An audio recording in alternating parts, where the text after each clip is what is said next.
This is part 1 of Angular CRUD tutorial. In this video and in our upcoming videos in this series, we will discuss performing all the CRUD operations in Angular, that is, creating, reading, updating, and deleting with simple examples. Now, setting up a new project from scratch is a tedious and time-consuming process. However, Angular CLI makes it super fast and easy. With Angular development, we write the same boilerplate code to create components, pipes, services, directives, etc. Manually creating these consumes a lot of time. Angular CLI can generate these with lightning speed while still following Angular's best practices and conventions. So basic knowledge of Angular CLI is definitely helpful. Here are the prerequisites for this course: basic knowledge of Angular CLI, Angular 2, and Bootstrap. We'll be using Bootstrap for styles in our application. If you're new to these, please check out our courses. I'll include the links for these courses in the description of this video. Now let's install the tools required. We need Node, so download and install the latest version of Node from this URL right here. I've already installed it on my machine. As of this recording, the latest version is 8.9.2, and that's what I have on my machine. Next, let's install the latest version of Angular CLI. To install Angular CLI, execute this command: npm install -g at angular/CLI. This flag right here, -g, installs Angular CLI globally on our machine. Now, when you execute this command from the command prompt, make sure you're running command prompt as an administrator. I've already installed Angular CLI on my machine, and as of this recording, the latest version of Angular CLI is 1.6.0, and that's what I have on my machine. To verify the version of Angular CLI you have, execute this command: ng-v. ng stands for Angular CLI itself. As you can see, the version I have is 1.6.0, the latest version of Angular CLI as of this recording. We will be using Visual Studio Code as the editor for this course. If you don't have Visual Studio Code already installed on your machine, download and install the latest version from this URL right here. Another common question that you might get is, which version of Angular are we using with this course? As of this recording, the latest version is Angular 5, and that's what we'll be using with this course.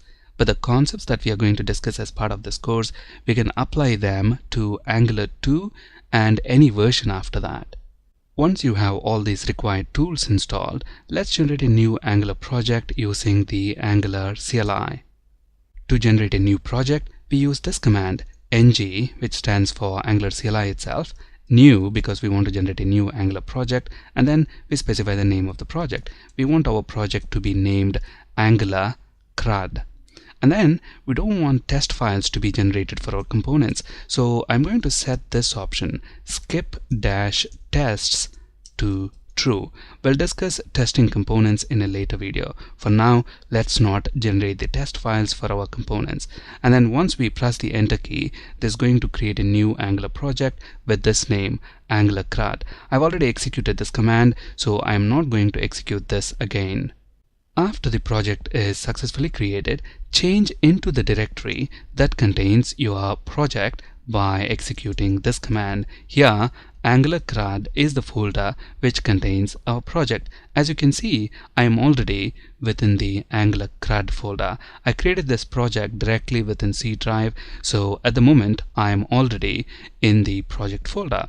While you are in the project folder, execute this command, code space dot. This is going to open our project using Visual Studio Code. Now, if you look at this package.json file, notice under dependencies, we can see that we are using Angular version 5, the latest version as of this recording. If you look at our project folder, Angular CRUD, it contains several other folders and all these files. Now, if you're new to the folder structure, what these files are and what they contain, we already discussed all that in detail in Angular CLI tutorial. So please check our Angular CLI tutorial. I'll have the link available for that course in the description of this video.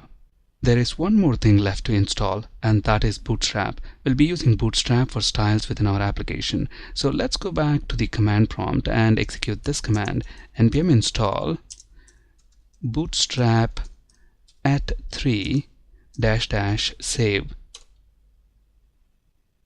There we go. Bootstrap is successfully installed. It's installed in the Node Modules folder.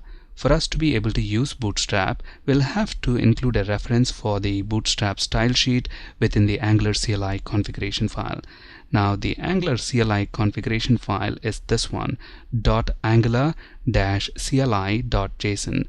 So navigate to the styles section right here and include the reference to the Bootstrap style sheet. This Bootstrap style sheet is in the Node Modules folder, and that's the path to the bootstrap.min.css file. So we have to include a reference to that style sheet for us to be able to use Bootstrap.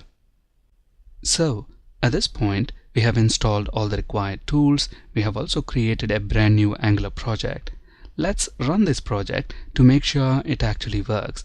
The source code for this project is present in this src folder. Inside that folder, we have the app folder, and inside that folder, we have our root component. If everything works as expected, we should see this root components view template in the browser. To run our Angular project, we need to execute this simple command, ngserve-o. This is going to build and launch our application in the default browser. There we go. We have our application launched in the browser as expected. Here is what we want to do in our next video. We want to retrieve and display employee details along with their photo, as you can see right here. So within a panel, in the panel header, we want to display the employee name, their photo right here, and then the rest of the employee details like gender, date of birth, contact preference, etc. So in our next video, we'll discuss how to perform the read operation, and in the videos after that, we'll discuss the rest of the CRUD operations, that is creating, updating, and deleting employees. So please stay tuned. Thank you for listening and have a great day.